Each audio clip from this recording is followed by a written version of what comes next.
sistemática se suele estudiar los atributos de Dios, y el capítulo que viene a continuación generalmente tiene que ver con los decretos de Dios. Los decretos de Dios. Este no es un capítulo muy extenso si es que se ve solo los títulos.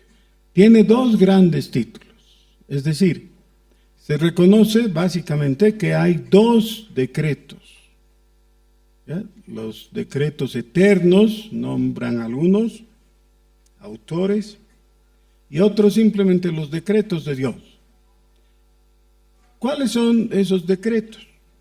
Es muy sencillo y ustedes los pueden recordar de una vez.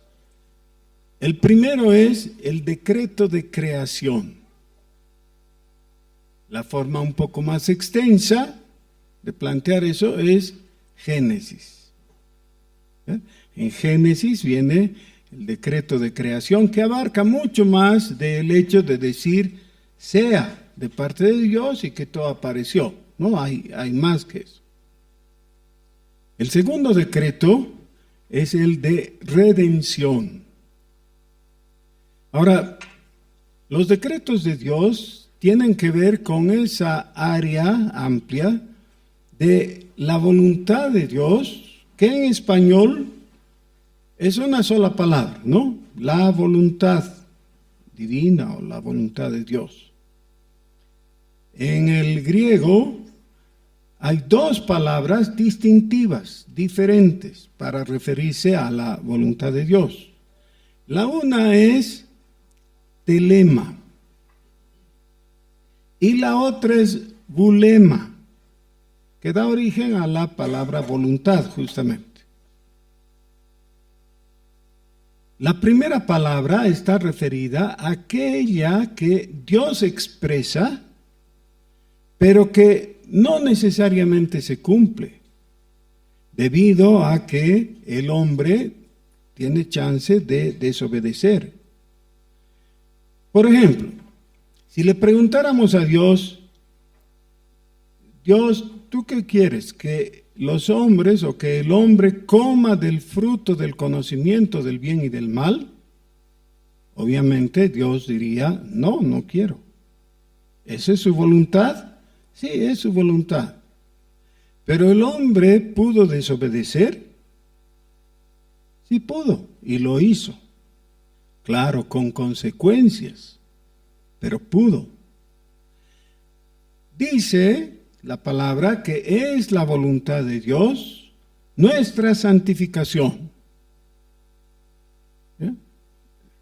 En eso uno no puede tener dudas, no puede andar pensando, ¿será que Dios quiere mi santificación o no? No, ya ha dicho la palabra, Dios quiere tu santificación, entonces eso está definido. ¿Y nos santificamos todo el tiempo? Es decir, ¿escogemos el camino de santidad? No, desobedecemos. Y nosotros somos testigos de que muchas veces escogemos el desobedecer, a pesar de que somos hijos de Dios. No digo que está bien, digo simplemente lo que ocurre. Pero cuando hablamos de los decretos de Dios, además de otros asuntos, ¿no? Eso corresponde a la voluntad de Dios que ha determinado ciertas cosas y que no van a cambiar. ¿Ya? Que Dios ha establecido y así va a ser. Todo esto es bastante sencillo de observar. El problema es cuando vemos que hay un choque entre la voluntad de Dios, expresada por Dios claramente, y nuestra voluntad. Y si somos sinceros, tenemos que decir que muchas veces nuestra voluntad está en contra de la voluntad de Dios. Si nuestra voluntad está en contra de la de Dios, y esa voluntad es la voluntad que está expresada pero no necesariamente se cumple. Entonces nosotros podríamos salirnos con la nuestra y hacer lo que nosotros queremos. Pero en otros casos, cuando la voluntad de Dios, que ha sido expresada en decreto, eso es imposible de revertir. Ya no hay forma. El punto es que como nosotros somos limitados, no podemos tener la vista de Dios desde lo alto, sino que nuestra mirada siempre es hacia adelante, a lo desconocido. No sabemos. Y no sabemos qué va a ocurrir y cómo va a suceder. Y a veces suponemos que podemos forzar nuestra voluntad para que se cumpla y que después de todo Dios va a decir que me voy a ocupar de hacer pulsetas con una hormiga, ¿no? Entonces, que haga nomás lo que quiera. Le dejo hacer. Y esa es una equivocación, porque si hacemos la comparación entre Dios y nosotros con la hormiga, nosotros tenemos una capacidad limitada de molestar a la hormiga. Podemos hacer ciertas cosas, ¿no? Pero es hasta por ahí nomás. En cambio, Dios no tiene límites. Él puede ocuparse sin fin y finalmente Él va a imponer su voluntad. Entonces, la mirada cristiana de los que creemos en la Biblia como palabra de Dios es la observación en la palabra de Dios de aquello que Dios requiere de nosotros y tomar conciencia de que finalmente lo que Dios quiere, eso se tiene que cumplir. Pero entonces viene a nuestro corazón un sentido de falta de libertad. Yo quisiera hacer lo que yo quiero sin restricciones y sin que Dios me tenga que juzgar o acusar y menos condenar. Quiero salirme con la mía y sin consecuencias. Y eso es lo que no se puede. Ahora entonces, ¿qué es lo que nos conviene? Nos conviene, y por mucho, conocer la voluntad de Dios. Y para iniciar esto necesitamos conocer los decretos de Dios. ¿Qué es lo que Él ha dicho? Así es y así va a ser. Y listo. El decreto de creación, que ya hemos visto en el Génesis a través de varios sermones que hemos seguido, dentro de las circunstancias propias de cada uno de los personajes. Pero el siguiente decreto es el de redención. Y posiblemente la mejor expresión de esto, la mejor explicación, sea el libro de Éxodo. Solo que, para hacerlo un poco más interesante, nosotros vamos a leer Éxodo desde el Nuevo Testamento. ¿Qué les parece? Muy interesante, ¿no? A ver, vamos a tratar, ¿ya? Entonces, les ruego por favor que abran sus Biblias en la epístola a los Hebreos. Y obviamente ustedes saben que el capítulo de la fe es el capítulo 11. Toda la primera parte del capítulo 11 tiene que ver con Génesis. Nos habla de la creación, de los primeros hombres en la historia de la Biblia. Y nos lleva hasta José. Ustedes saben que Génesis termina con José. Pero en el versículo 23 empieza la segunda parte. Ahí ya pasamos a Éxodo. Entonces, Hebreos capítulo 11, versículo 23. Por la fe Moisés, cuando nació, fue escondido por sus padres por 3 meses, porque le dieron un niño hermoso y no temieron el decreto del rey. Por la fe Moisés, hecho ya grande, rehusó llamarse hijo de la hija de Faraón, escogiendo antes ser maltratado con el pueblo de Dios que gozar de los deleites temporales del pecado, teniendo por mayores riquezas el vituperio de Cristo que los tesoros de los egipcios, porque tenía puesta la mirada en el galardón. Por la fe dejó a Egipto, no temiendo la ira del rey, porque se sostuvo como viendo al invisible. Por la fe celebró la Pascua y la aspersión de la sangre, para que el que destruía a los primogénitos no los tocase a ellos. Por la fe pasaron el mar Rojo como por tierra seca, e intentando los egipcios hacer lo mismo, fueron ahogados. Por la fe cayeron los muros de Jericó después de rodearlos 7 días, y ahí empezamos ya con Josué. Realmente la historia de Moisés concluye en el versículo 29, en este relato que tenemos en Éxodo.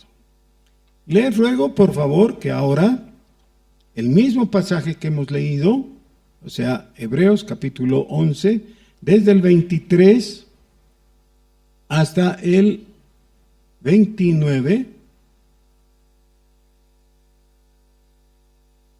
lo lean en sus propias Biblias, pero no en una lectura rápida. Léanlo como masticando, ya agarrando cada cosita que dice, en silencio. Lean en sus Biblias. Igual que en el resto del capítulo, aquí tenemos varias veces que inicia un párrafo con la explicación, por la fe, por la fe. En todo este capítulo, algunos versículos comienzan por la fe y luego tenemos un acto. Y eso nos lleva a reconocer que a veces la conducta de la persona tiene que ver con decisiones puntuales. ¿Ya? Estás frente a una vitrina, estás viendo una mercadería que te atrae y tienes que decidir, ¿la compro o no la compro? Ese es un acto puntual. Decides en base a las consideraciones que haces. Pero en algunos otros casos, este es un proceso. Es decir, que la fe necesita estar ahí para orientar, dirigir, potenciar e impulsar todo el proceso, a veces largo, por fe. En algunos casos, para nosotros, mirando desde afuera, es muy difícil distinguir la fe de una persona, porque no podemos ver, es algo subjetivo. Solo vemos el fruto de esa fe. Y por eso necesitamos la explicación de la Escritura, como en este caso. Comienza entonces diciendo, por la fe Moisés, como que Moisés fuera el sujeto. Pero Moisés tenía fe cuando nació. Entonces, ¿es por la fe? Sí, es por la fe, pero no del propio Moisés, aunque aquí figura como sujeto. Dice, por la fe Moisés, cuando nació, fue escondido. Fue escondido muestra que él es el objeto. La fe era de los padres que escondieron al hijo. Aquí entramos en un campo que a muchos no les gusta, no les da comezón. ¿cómo es que se puede tener fe por otros? Uno de los proverbios que con más gusto dicen algunos, especialmente algunos predicadores, es que Dios tiene hijos, no tiene nietos. ¿Han oído eso? Han oído la mayoría, ¿no? Dios tiene hijos, no tiene nietos. Mostrando que hay una relación directa entre Dios y el creyente y eso no puede ser sustituido, etc. Bueno, pero creo que no es una verdad absoluta. De cierta forma tiene nietos, porque cada vez que a alguien le promete algo, le dice a ti y a tus hijos y a los hijos de tus hijos, es decir, hay un reconocimiento de ese vínculo familiar y eso hace que el proverbio de que Dios tiene hijos y no tiene nietos sea cuestionable, por lo menos. ¿Significa que tu fe puede afectar a tus hijos? Claro, claro. Y aquí estamos viendo el mejor ejemplo de esto. Por la fe, pero no la de Moisés, por la fe de sus padres. Moisés fue cuidado, librado del decreto del rey. Y da una razón que nos desconcierta y nos distrae también. Dice, porque le vieron niño hermoso.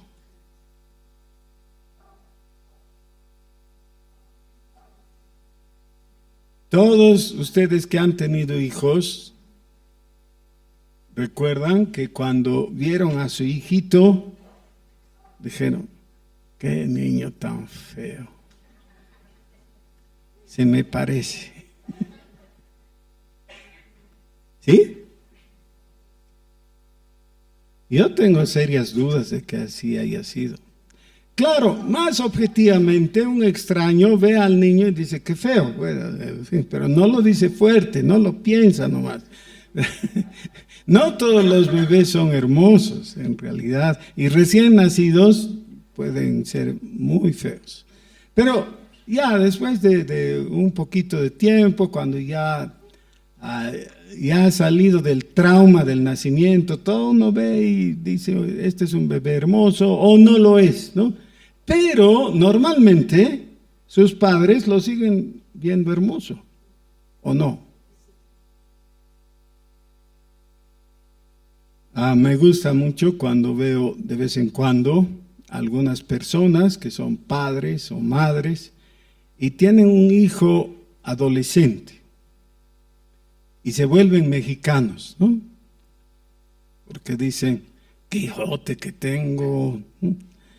Y están muy felices, ¿no? Lo ven y se ponen orgullosos y suspiran, ¿no? Viendo a su hijito o a su hijote cuando ya les ha superado en tamaño. Sí, bueno, así es.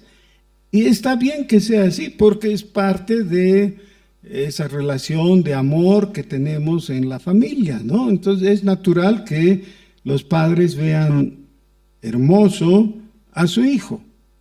Y si lo es, mejor todavía. ¿Qué tiene que ver esto con la fe? Porque el hijo nace hermoso o nace feo independientemente de la fe, ¿o no? ¿Sí? ¿O todos los hijos de los creyentes son bellos? No, tenemos hijos feos también. No nos gusta admitir, pero así es. Pero qué interesante es que aquí, como está redactado, hay una vinculación entre la hermosura de Moisés y la fe de sus padres, que es algo que se ha transmitido a él. Ahora, todos ustedes saben, Moisés nació, fue escondido, fue ocultado del faraón, y cuando ya no se podía ocultarle más, lo llevaron en una arca, lo pusieron en el agua, en el río Nilo, y fue rescatado por la hija del faraón y después adoptado, ¿no? A pesar de eso, los padres de Moisés, la madre especialmente, se dio modos para criar a su hijo como un trabajo para la hija del faraón, ¿no? Muy interesante todo cómo han manejado y cómo Dios ha manejado la cosa. Y a través de todo ello, la fe ha sido transmitida. Porque más adelante, entonces, Moisés ya como sujeto, no como objeto del cuidado de sus padres, sino como sujeto. En el versículo 24 dice, por la fe, Moisés, hecho ya grande, rehusó llamarse hijo de la hija del faraón. ¿Qué significa eso? Renunció a todo lo que le hubiera resultado ventajoso. En esa situación no había nada mejor que ser hijo de la hija del faraón. Quizás algunos problemas con las intrigas de la corte, ¿no? Una cosa así, pero siempre mejor que ser parte del pueblo de los esclavos. El renunciar a tener esa posición entre los egipcios, significaba para él hacerse parte o reconocerse parte del pueblo de los israelitas que eran esclavos. Dice, escogiendo antes ser maltratado con el pueblo de Dios que gozar de los deleites temporales del pecado. Y aquí viene este asunto que ya no nos gusta y tenemos que reconocer, a ninguno de nosotros nos gusta. El reconocernos cristianos no implica simplemente tener un vínculo vertical con Dios, yo soy hijo de Dios y listo. No, también involucra el tener una relación horizontal con los hermanos. Soy parte de la iglesia de Jesucristo. Soy parte de ese pueblo redimido de Dios. ¿Se puede desconectar lo uno de lo otro? Se puede decir, yo soy hijo de Dios, pero de esta chusma no quiero saber nada. ¿Se puede? Pero alguien dirá, ¿con qué derechos dices que es chusma? Bueno, en ese caso, chusma era el pueblo de esclavos. Originalmente no lo era, pero poco a poco han quedado en esclavitud. Y ya vas a ser hijo de la hija del faraón, top, ¿no? O vas a estar con los esclavos. ¿Con quién quieres ser contado? ¿Qué es lo que impulsó a Moisés a tomar esa posición, tener esa visión? Versículo 26. Teniendo por mayores riquezas el vituperio de Cristo que los tesoros de los egipcios, porque tenía puesta la mirada en el galardón. Y aquí se introduce una palabra que seguramente en el original no estaba en griego, porque Cristo es una palabra griega. No corresponde estar en el Antiguo Testamento. Pero la palabra Cristo traduce la palabra Mesías. Así que hay el término equivalente. Pero para que se entienda, los vituperios de Cristo Este es un asunto que nos gustaría desatender y es el corazón mismo del mensaje del Evangelio. Si no entendemos esto, en realidad muy difícilmente podríamos ser cristianos, porque esto es lo que ni los apóstoles entendieron sin la revelación del Señor. Ahora, recuerden, solamente vamos a recordar, no vamos a leer porque ya hemos leído varias veces con ustedes. Marcos capítulo 8. No vayan, solo recuerden, o sea, utilicen su archivo, ¿ya? Jesús está conversando con los discípulos y les dice, ¿qué dice la gente de mí? Y la gente dice tonterías, ¿no? Entonces ya, nada que ver.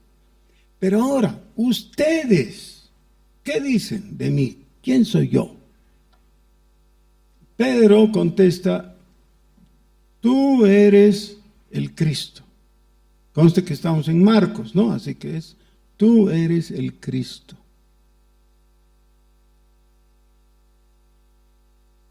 Jesús les dice, no digan esto a nadie.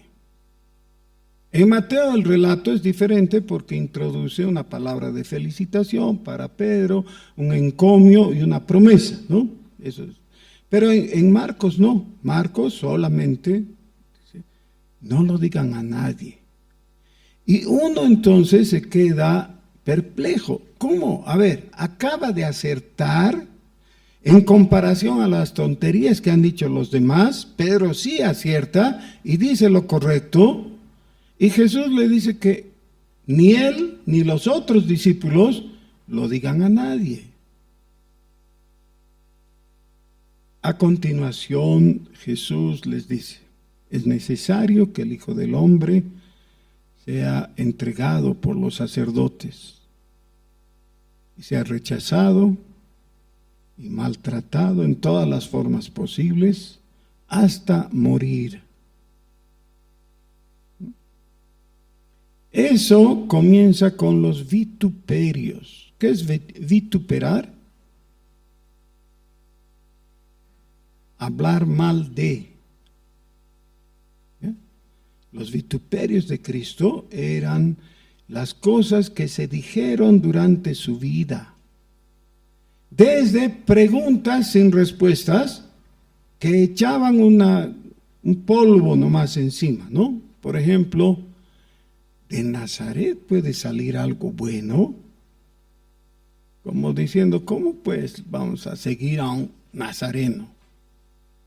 Miren, los que estaban hablando eran galileos también, pero con prejuicios, con vituperios. Cosas más graves. Lo más grave que los fariseos se atrevieron a decir es que Jesús echaba fuera demonios con la autoridad y el poder de Belcebú. Eso ya es el colmo, ¿no? Tanto así que ese pecado no tiene perdón. Así que nunca, ni siquiera pensemos en el asunto, ¿ya? Es jugar con fuego. Bueno, con eso se comenzó y se llegó hasta la cruz.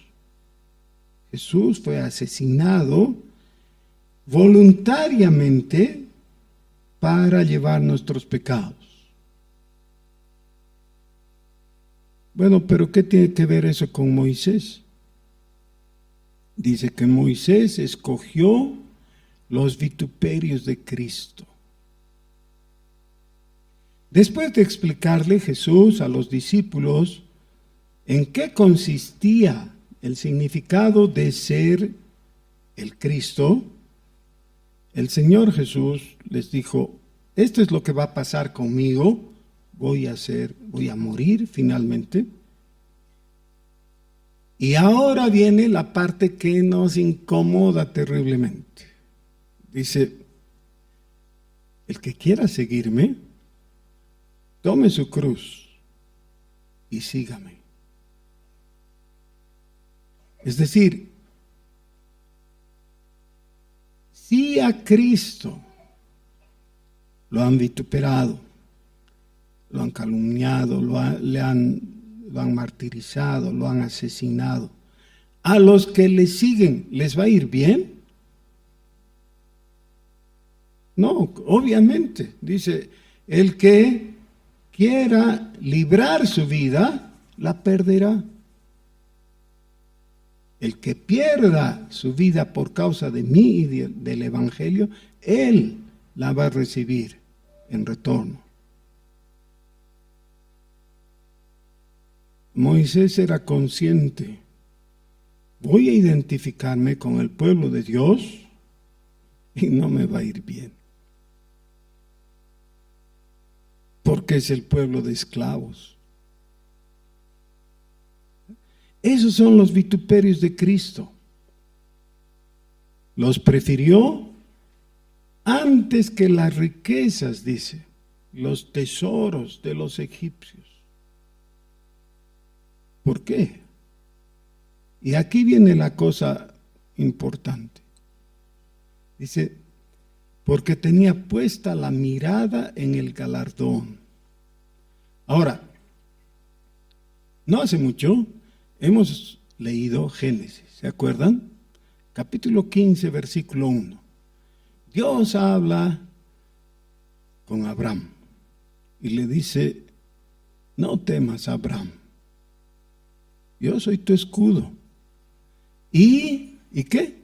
¿Qué viene después? Y tu galardón será de sobremanera grande. El galardón, el premio. ¿Qué tenía en vista Moisés? El galardón. Eso es. Tenía comprensión de la esperanza que hay para el creyente en el Señor.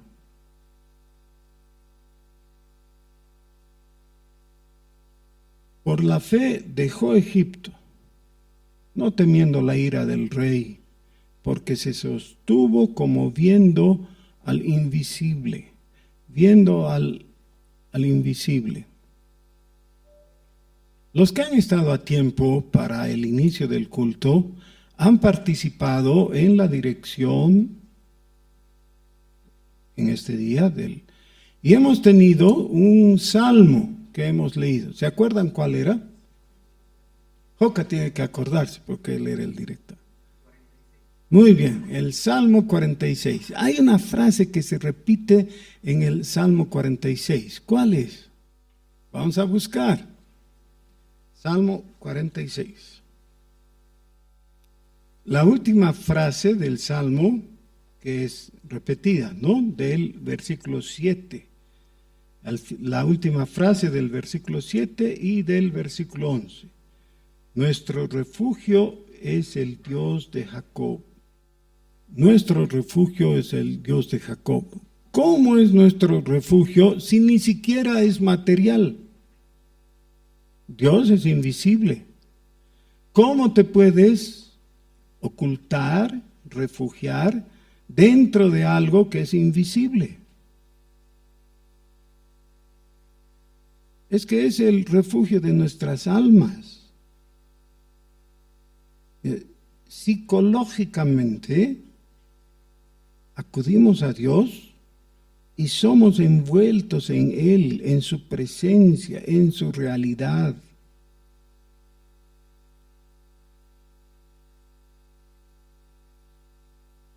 Después sigue con el asunto de la Pascua, que no quiero mencionar ahora, pero que otra vez nos vincula con Éxodo. Entonces les he dicho que íbamos a estudiar Éxodo desde el Nuevo Testamento, pero no por eso no vamos a leer un poquito de Éxodo. Entonces, por favor, vamos al inicio de Éxodo y solamente vamos a ver algunos detalles que nos inicien en esto que es la explicación del decreto de redención, el segundo decreto de Dios. En el capítulo 1 de Éxodo, aunque a mí no me gustan generalmente los subtítulos que han puesto los editores de Sociedad Bíblica, aquí hay un subtítulo que nos ayuda mucho porque antes de comenzar el libro, dice, aflicción de los israelitas en Egipto. Aflicción de los israelitas en Egipto.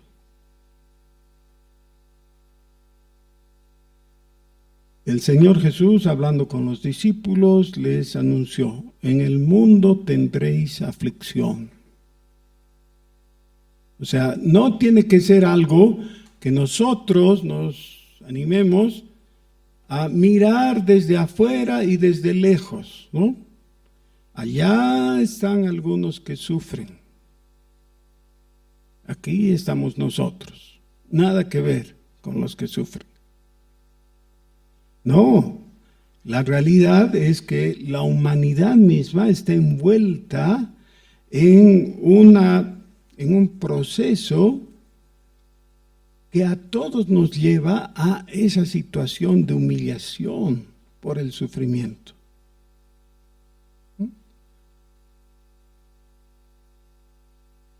Algunos de ustedes han tenido que acudir a un hospital de urgencia. Tenían un dolor insoportable. Y cuando entras ahí y hay otros enfermos y todo, te dicen, por favor, cállese. O sea, estás gritando de dolor, pero te piden que te calles. ¿Tienen buena razón? Sí, porque estás molestando a los otros enfermos. Sí, pues, pero te duele. Y te duelen otras cosas. Te duele cuando tienes que enfrentar un divorcio. Te duele cuando tu empresa quiebra. O cuando estás tan endeudado que ya no sabes a qué otra tender a ir y rogarle, decirle, deme nomás pues una bolsita de pan porque tengo hijos y no sé qué llevar. Te duele cuando las cosas no van bien en general.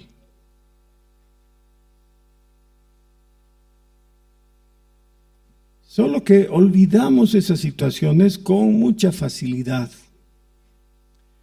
Cuando nos sentimos bien, con salud, cuando tenemos dinero en el bolsillo o en la cuenta, en el banco, tendemos a olvidar cómo era la sensación de entrar gritando al hospital o a la asistencia pública o a cualquier lugar y olvidamos situaciones en las que estamos despavoridos porque un día hemos salido con nuestros hijos y uno se perdió.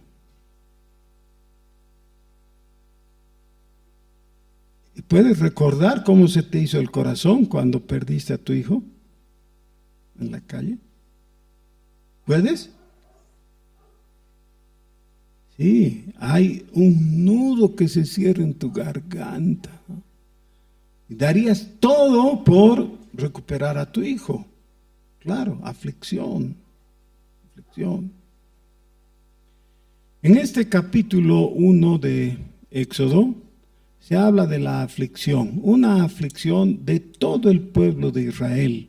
Y no se dice, pero se entiende que habían otros pueblos también. Más adelante se dice, habían otras naciones junto con los israelitas que habían sido esclavizadas y llevadas ahí para trabajar. Y miren algunas palabras que se usan aquí en el texto. Solo algunas palabras. Versículo 11. Entonces pusieron sobre ellos comisarios de tributos que los molestasen con sus cargas. Y edificaron para Faraón ciudades. Versículo 12.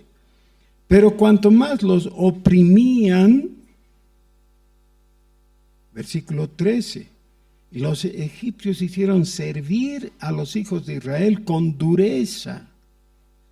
14, y amargaron su vida con dura servidumbre. Y en toda labor del campo y en todo su servicio al cual los obligaban con rigor. Esa es la situación del pueblo de Israel en Egipto. Están mal, están afligidos. el faraón temía que la población de israelitas crezca tanto que los superen en número y que se les den la vuelta, ¿no? Se rebelen.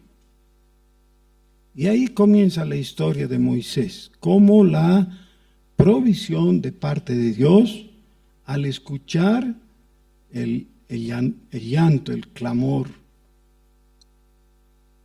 Capítulo 2, versículo 23.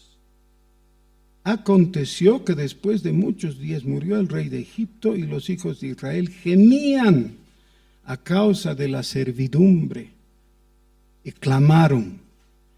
Y subió a Dios el clamor de ellos con motivo de su servidumbre. Y oyó Dios el gemido de ellos, y se acordó de su pacto con Abraham, Isaac y Jacob.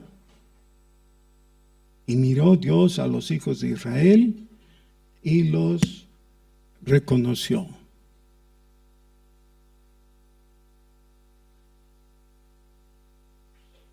Yo tengo un primo querido que hace varios años, hace décadas, se ha ido a vivir a Santa Cruz.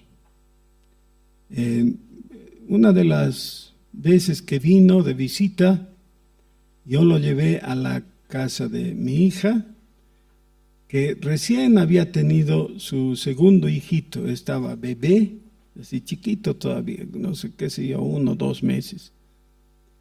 Y mi primo de visita quería verlo, quería conocerlo.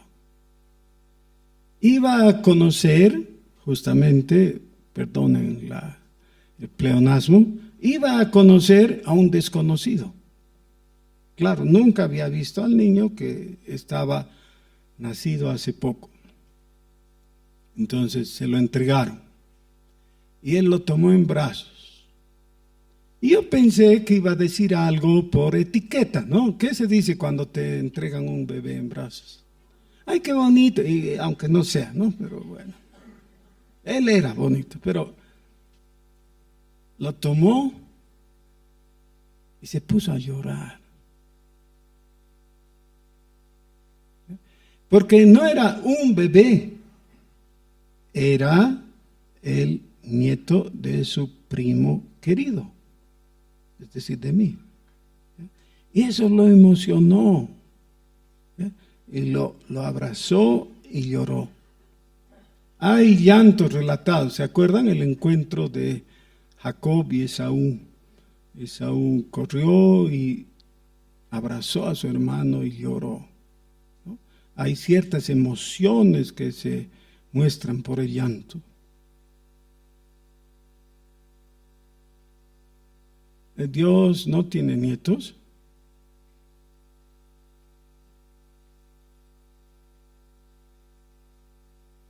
Si lo que se quiere apuntar es que necesitas tener una fe propia, tuya, en Jesús, sí, es correcto. Necesitas tener tu propia fe en Jesús. Correcto. Pero Dios no tiene nietos. Tiene nietos y bisnietos y tataranietos. ¿Y qué se llama la persona que sigue después del tataranieto, la siguiente generación? No saben, ¿no? Yosno. Esa es la palabra española, Yosno. Y que sirve para todas las otras generaciones, después del tataranieto. ¿Y saben qué? Dios tiene yosnos hasta la generación número 1000. ¿No me creen? No me crean, pero dice, en el segundo mandamiento dice que Dios visita la maldad la maldad de los padres sobre los hijos hasta la 3ª y 4ª generación de los que me aborrecen. Pero hago misericordia hasta la generación número 1000. Infelizmente han traducido a millares, pero millares no explica. Lo que dice en el original es hasta la generación número 1000 de los que me aman y guardan mis mandamientos. ¿Quieres bendición para tus hijos? ¿Sí? Un loco tendría que ser para decir, no, no quiero bendición para ellos. Claro que queremos. ¿Y para tus nietos? ¿Y bisnietos? ¿Y tataranietos? ¿Y chosnos? Pues Dios se compromete a tener misericordia de ellos. Solo hay una condición. ¿Qué dice? A los que me aman y guardan mis mandamientos. Ahora, nadie va a ser salvo por la fe de su tatarabuelo, o de su bisabuelo, o de su padre siquiera. No, necesitas creer por ti mismo en Jesucristo para salvación. Pero, como Dios es eterno, no tiene limitaciones. En la Biblia se ve eso muchas veces. Le dice Dios a Salomón, por ejemplo, por amor a tu padre David. ¿Se hereda la bendición? Sí. Y se la lega, es decir, se entrega en herencia. ¿Quieres dejar la mejor herencia para tu hijo? Sí, ya construir una casa para dejar. Una casa, luego tus hijos se van a pelear por la casa. No, dice alguien, yo ya estoy dejando la mejor herencia, le estoy dejando una profesión porque lo he hecho estudiar. Asegura eso que no sea un desempleado. ¿Por qué no le dejas la bendición de Dios? ¿Qué tienes que hacer para tener tesoros en el cielo y dejar esos tesoros en herencia? ¿Qué tienes que hacer? Amar al Señor con la disposición a guardar sus mandamientos. Eso es. ¿Saben cuándo ocurrió esto que está relatado en el capítulo 2 de Éxodo? ¿Saben? Como 450 años después de Abraham. 4 siglos y medio. Y Dios no es chocho. Y no tiene Alzheimer. Y no se olvida, tiene memoria perfecta. Dios le dijo a Abraham, voy a hacer un pacto contigo. Y con tu hijo. Y con tu nieto. Por sus generaciones. Yo quiero alegrarme en el Señor ahora, junto con ustedes. Porque tal vez estemos en aflicción. Estamos en un país ahora que está en plena crisis y todos dicen van a empeorar las cosas. Sí, bueno. ¿Sí? ¿Vamos a negarlo? No. Las cosas son como son y a veces son muy duras y muy difíciles. Pero hay un refugio en el Dios de Jacob. Ese es el salmo que hemos leído hoy. Hay un refugio. Y yo quiero atreverme a hacer una invitación. Ven a refugiarte en Jesucristo. En Cristo no hay condenación ni culpa. Nos ponemos de pie, por favor. Señor nuestro, cuando miramos al mundo y todos los dolores y sufrimientos que la humanidad tiene que enfrentar, con guerras en Europa, en el Oriente Medio, con pobreza en diferentes lugares, en el África y aquí en Latinoamérica, Señor. Nos preguntamos, ¿hay un lugar donde la gente esté bien? donde tenga esperanza, al faraón le va bien. En la vista mundana de la gente no le va bien realmente. Pero en Cristo nos va bien. Señor, recíbenos por amor de tu nombre. Tú eres nuestro refugio. Tú eres el Dios de Jacob. Nosotros también hemos sido perdonados de nuestros pecados como Jacob e instalados como hijos, como beneficiarios tuyos. Todos nosotros que somos adultos ahora queremos rogarte por nuestros hijos y nietos, y si hubiera bisnietos también. Señor, ten misericordia, acuérdate de tus promesas. Acudimos por tu galardón. En el nombre de Jesús. Amén.